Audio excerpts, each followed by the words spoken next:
It has been convincingly established that the Nigerian President, Muhammadu Buhari, was nowhere to be found after all, at the just concluded World War I Commemoration Summit that was recently held in Paris, the France capital city. Recall that the Nigerian President had on Friday 9 November 2018, jetted out of the country under the guise of traveling to France to attend the global summit, which had in attendance, over 60 world leaders.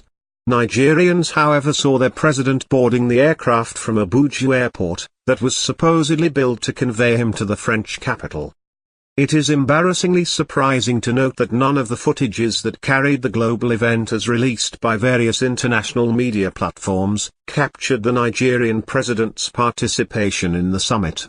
Meanwhile, the assistant media and publicity aide to the president, Mr. Femi Adesina, had variously maintained an intense public backlash, thereby placing his integrity under serious scrutiny on what many people have described as deliberate attempts to misinform the Nigerian public on the exact whereabouts of their president.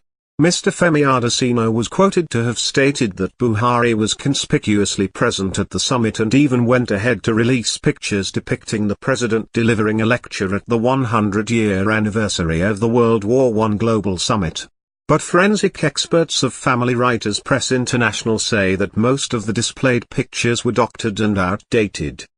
A top Nigerian diplomat resident in France confided in Family Writers Press that President Muhammadu Buhari could not participate in the event primarily due to his refusal to adopt to the dress code, suit, of all the participating world leaders as demanded. Further information obtained has it that several world intelligence agencies, including that of the United States of America, were readily prepared to beam their wannabe detecting machineries on the Nigerian president, to ascertain Nnamdi Kanu's revelation that the person acting as the incumbent president of Nigeria is an imposter. It was really the plan of Aminu Jibril al-Sudani and the Nigerian cabals to have him attend the summit, which flopped as he could not summon enough courage as on getting the information about the required uniform dress code and the intelligence dictating machine that was mounted on the summit doors, which were seen as insurmountable challenge to him, the reliable source further told Family Writers Press.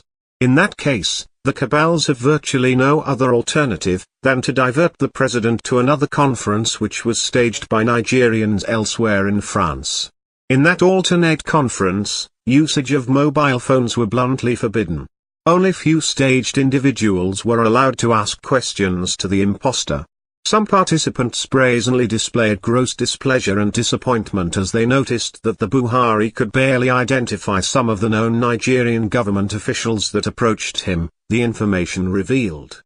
One of the conference attendees, who spoke on condition of anonymity to the Family Writers Press, also confirmed that Buhari could not recognize most of the Nigerian dignitaries present in the stage-managed conference. President Muhammadu Buhari did not seem to be aware of his immediate environment. Abike Dabiri, who moderated the event, very disappointedly, could not recollect herself too. Before the commencement of the bizarre event, those present were frisked and their individual mobile devices were taken from them before they could be allowed entrance into the venue. One of such individuals had earlier approached Abike Dabiri, intimating her of the nature of his proposed contributions, but was flatly discouraged with the caution that he could be thrown out. All the questions posited before Buhari were teleguided and the persons who asked those questions were pre-selected.